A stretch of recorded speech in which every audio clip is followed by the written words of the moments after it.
再来看劳动部的就业安定基金敢有滥用咧？民众党的立委黄国昌今仔个表讲，除了特定媒体逐当摕到4000多万的宣传费标案，劳动节的影片记者会拢是使用就安基金。劳动部的部长洪胜汉是表示讲，一个月内会提出改善的办法，劳动部嘛配合检调的侦办。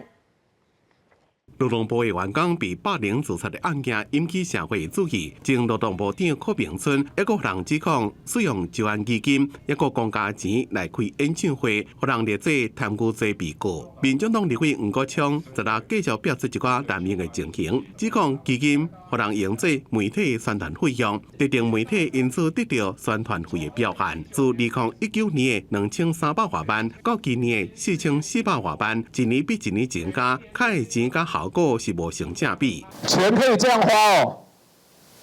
请教一下卓荣泰，这算不算是在浪费公帑？有没有违反你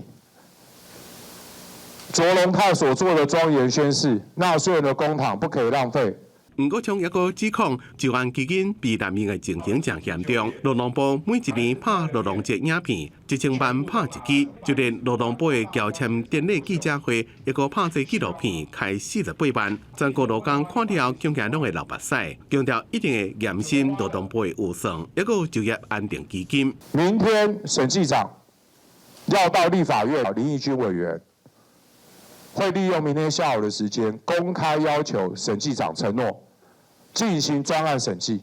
我也承诺卫环委员会会在1个月的时间内，提出强化把关就安基金适用的具体的机制，更加的监理化，